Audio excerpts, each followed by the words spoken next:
side is pretty good. This one is it's getting old. Either it's gonna need repair or maybe take a new section of the fender, fix it. It's pretty much the same thing on the other side. Oh, this one's a little bit better. It's like right here.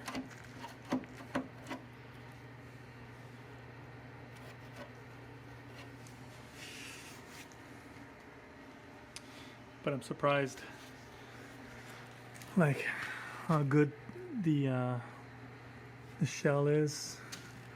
Like all the fenders, still a lot of metal on it. Like the bottom is not even rotten. And you just square this part up.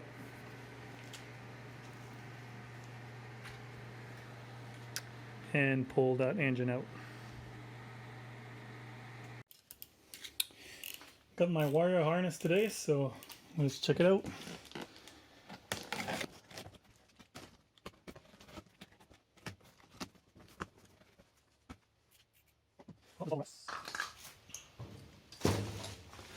Okay, so gas pedal. That's the Cantu dash. I'm not sure when you can. I thought it was like a connector that you can actually connect into it. Just a glow plug relay. I'm assuming. This is brand new. It's being manufactured somewhere. Huh.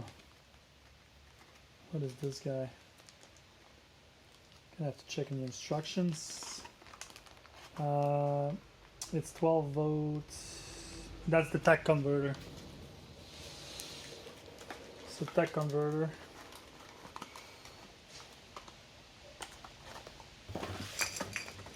That's the EGR delete kit.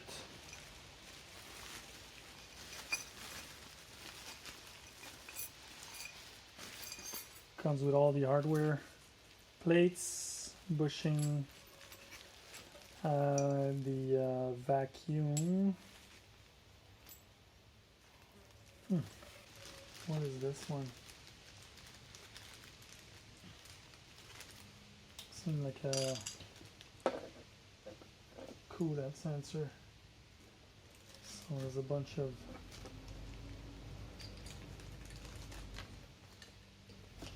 gotta see, everything looks kind of new. This was cut, that wire is cut.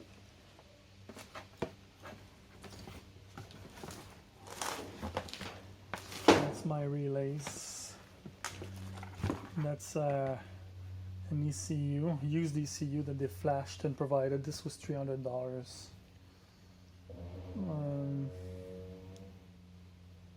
Relay. Oh, I believe the other relay just fell off of that assembly.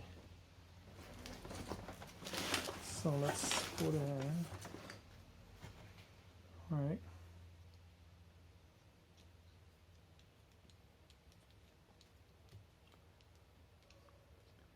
There you go, back in. These are modular.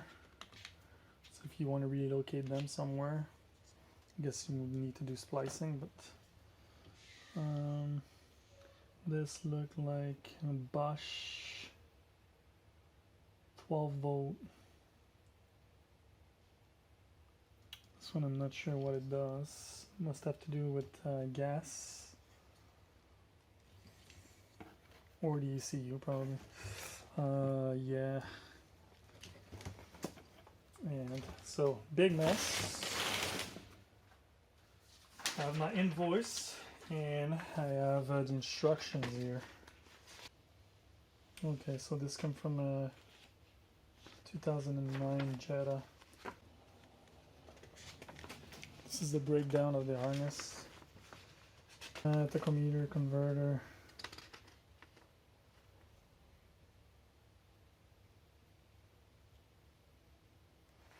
Some Q&A.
Oh boy. This package is from Just Jeep in Toronto, Canada. That's how the box came in. It was shipped by Dicom. And then that's how it showed up on my porch. It's like a little bit beat up. And it's upside down, obviously. Let's see. Everything's in there.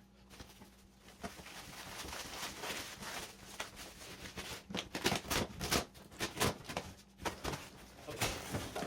It's a big box full of smaller boxes.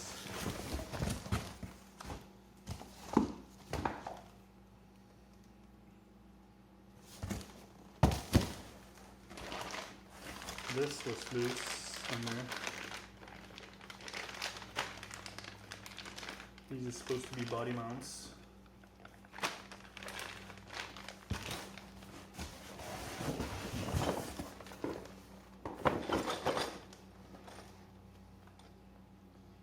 That's my body lift kit.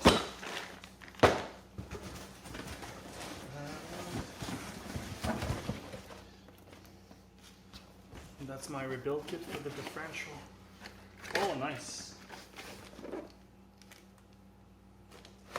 That looks good. So I have the rebuild kit there.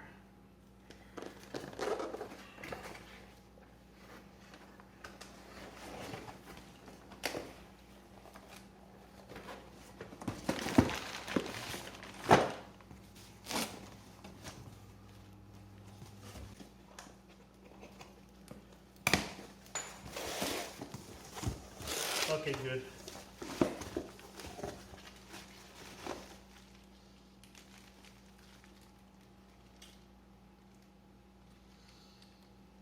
I wish these were packed a little better, like the box being smashed. You can tell this and inside here pretty bad, but it doesn't appear that it has sustained damage. So yeah, I guess we'll call this a success, even though I'm not super impressed with their shipping. This is what the frame looked like when the tub is off. Still a lot of protector, whatever the wax was that was used to protect the frame, mixed with some dirt. You can see here, scratched it a bit. See what's under. Like in most parts, it looks pretty clean. There's some paint left actually, except for places like this where there's more surface rust. The inside is like a fine. There's not like big chunk of scales. It's just like fine dirt, like as if dust collected in the frame when it was driving on gravel roads after long periods of time. Like it just collected fine dust in the frame. So I need to find a way to clean the inside and then seal the inside as well. The most affected section, I think, of the frame is this cross member here that holds the tank and the shocks as well. It's super like gunky and full of dirt, so I'm gonna have to make sure it's sound.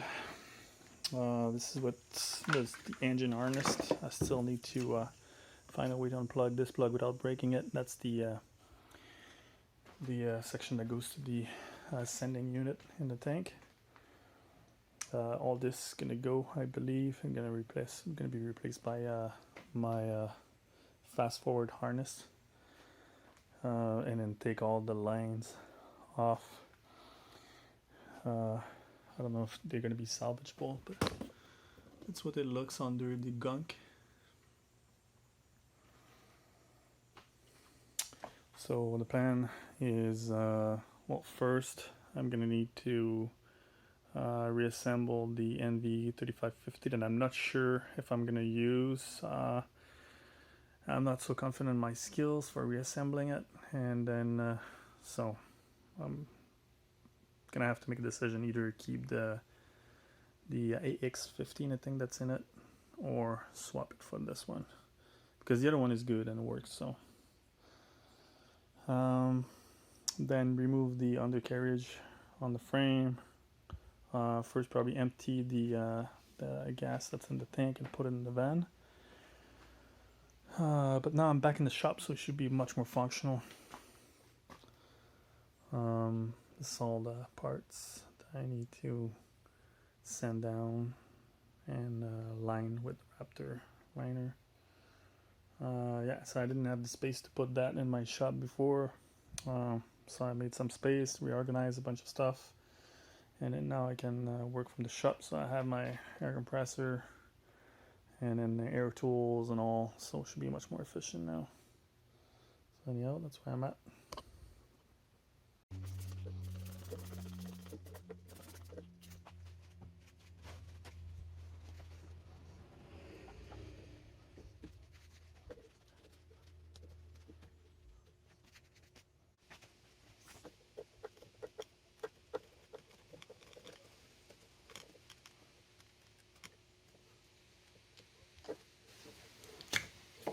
Et voilà!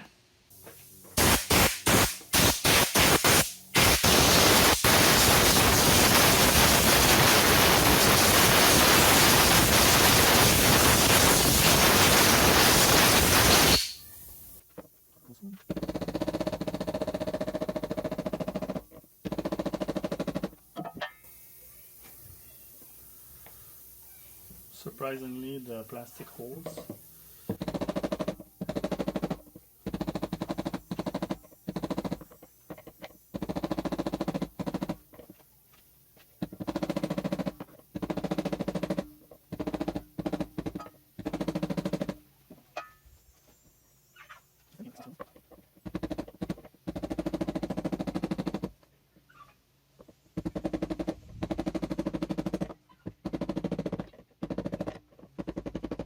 It's getting looser, and it's definitely lifting off the assembly. There you go.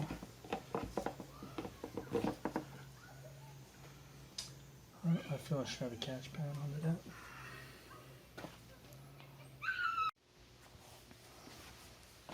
For this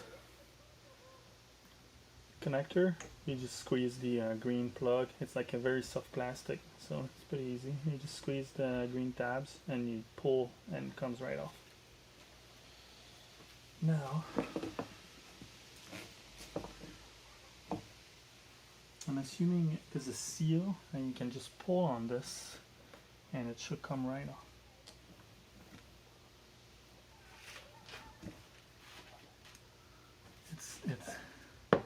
I can see a gap that's coming off. Just don't want to mess up the seal.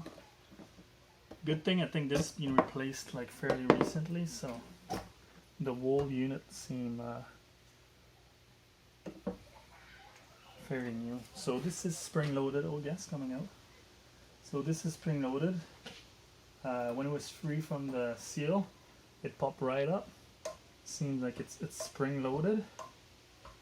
In, so I guess that's to provide feed to the bottom of the tank, so so you can use the entire tank. It just bottoms out, and once bottoms out, it sucks up the fuel off the tank. So I'm gonna put off this. I want to put these two plugs off. I don't think it's just like a pull kind of deal.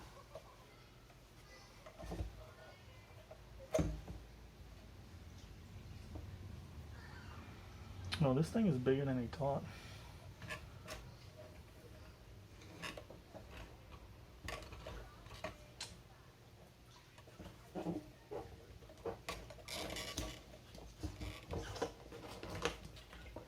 Oh, the whole seal comes off.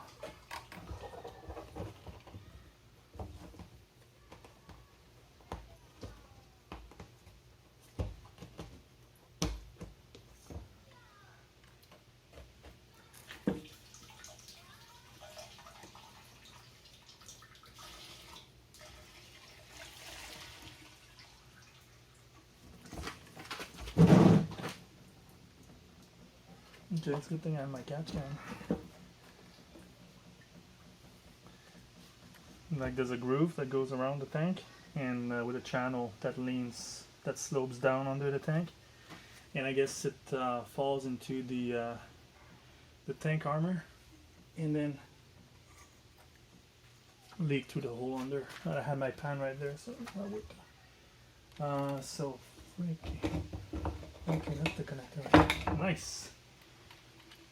So here we go. The pump is off.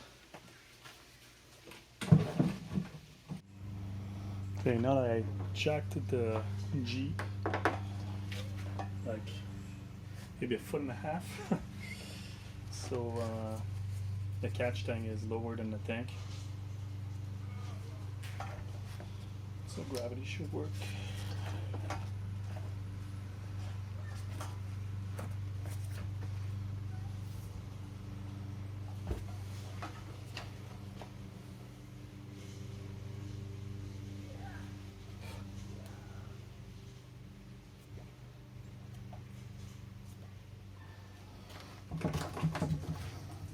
There we go.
This is how the Jeep sits right now. I didn't have so much time to work on it in the past weeks.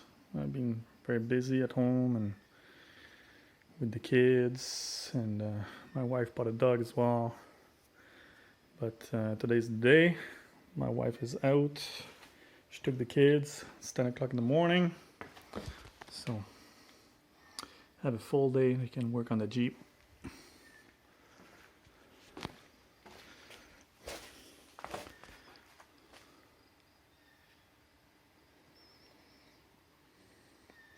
So that's the tub, the condition of the tub. It's like a little bit of rust. It's basically the same on both sides. I have like a little bit of rust here. I can probably just cut this section and put like a metal plate here and weld it, make it tip top. The corner here on both sides a little weak. This one is the worst one. On the other side's a little bit better, but I could cut this and repair it as well. But other than that, everything is like top shape.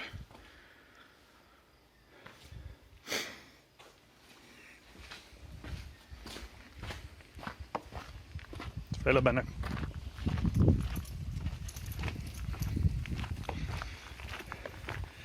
That's where I'm at with the frame. Reservoir's out, it's drained out. Frame's in pretty good shape. I start cleaning it up. There was a lot of surface rust. Well, not so much surface rust, but lots of dirt and mixed with the protector. It's like a wax base kind of protector that was in the frame. And then, but the most part, there's lots of the original paints left. So it's not bad at all. This mount's going to be addressed, so I'm gonna straighten it up with the hammer, and then probably weld it here. I'm thinking maybe cutting with the plasma, cutting brackets and welding them over to reinforce this. And I kind of want to clean this out as well and fill that up with like a welding bead, I'm thinking, because it's just like a bad spot for material accretion, and I can see this getting rusted out because of dirt getting stuck in there. So I would like to patch it so dirt has nowhere to just sit there. All of them are the same.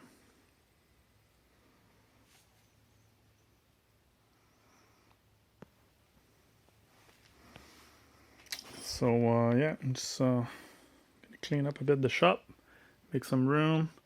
I haven't got around to put my transmission back together, but I might just put it back together today and put it in a box. That's the rest of it right there. And then just make some space. I can get my workbench back and get going at it. I didn't. So I had a lift kit for this. I think of a budget reason, I'm not gonna do the lift kit anymore. I'm just gonna swap everything for new parts. Luckily, I broke 2 bolts. I think I sheared one on the back. I can't remember which one. One of my buddy did it for me when he was here, and the bolt sheared. So I have one in the back, but there's plenty left to hold the tanks. So I don't think it's an issue. I had one sheared on that mount. There's like a bolt that goes through and hold like one of the stabilizer for the rear axle, and then I had to cut it, and like I took like I tried with a sawzall, but it didn't work so well, and then I didn't have enough like so I just took a grinder and I was able to cut it and get it off with the grinder, and that was it. The other one came right out, and then yeah, that's how it sits right now. So yeah, so no lift kit anymore, but I think I'm just gonna replace everything with new like all the steering component, all new steering component. I'm gonna change the shocks and coils because they all shut. So maybe like 2.5 inch lift, just shock and coils, and all the suspension element brand new. I think I'll be better off with that, and if later I want to lift it a little more, then I'll lift it. But this still, I bought like a 1 inch lift for the body, so total is going to be 3.5 inch lift on it, and I don't want to go like any higher than that because I don't want to do like the slip yoke eliminator or whatever it's called. And then I'm not sure how much is this gonna cost me to rig it when it's mounted, because I bought most of the stuff that I need, but yeah, there's always surprises, and I'm sure I'm gonna have to put like maybe another $500 in that to rig all the pipings and make everything work, because there's a lot of unknown with this. So to stay within budget and have everything like solid and new, I think that's the best decision. I picked up an intercooler for my diesel engine. It's like a BMW intercooler. It's like nice and small. Being in Canada, I don't think I need much more than that. Well, right now there's a heat wave, so we get like 30 plus degrees Celsius. It started yesterday and it's gonna be all over. Yesterday was Saturday, August 21st, I think, and then it's supposed to be super hot for the rest of the weekend and beginning of next week. But that's as hot as it's gonna get ever. So yeah, I don't need like a super cooling efficiency for this climate. Okay, so that's it. So let's do some cleanup and then tackle the frame and this.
So I changed that bearing because that bearing was cooked.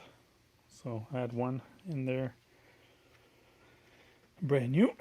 So I replaced that one. The other one that's behind this shaft is still good, so I'm not gonna replace it. So yeah, I need to mate those two shafts together.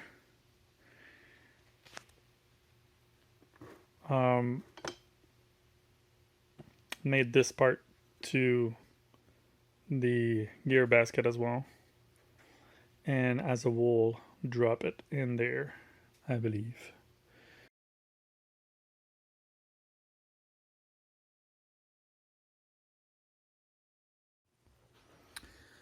So I managed to put all the gears in the casing, though the idle gear needs to go there like this. I can't find a way to sneak it under that gear. It interferes, and this gear needs to engage with the lower gear that's under that big gear. So either I put the snap rings, I pull the snap rings off, but there's like a load ring on it. So I kind of don't want to do that because I think it's going to be like a little bit of a pain to put the ring back with the load. So what I think I'm gonna do is put the assembly on the ground again. Just drop that right in there and then lift it. Hopefully when I lift it, this will fall in the hole, and it will be easier to just put it back together like that. So let's try this out.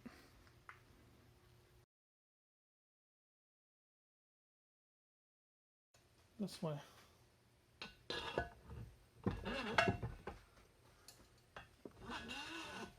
I'm not gonna put a bead around. If I ever use it, then I'm just gonna split it, put a bead, and squish it again. But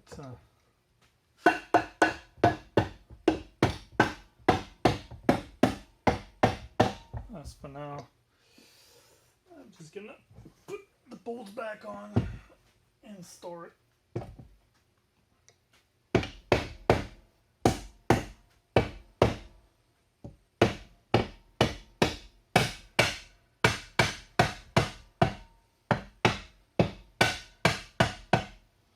And that's it.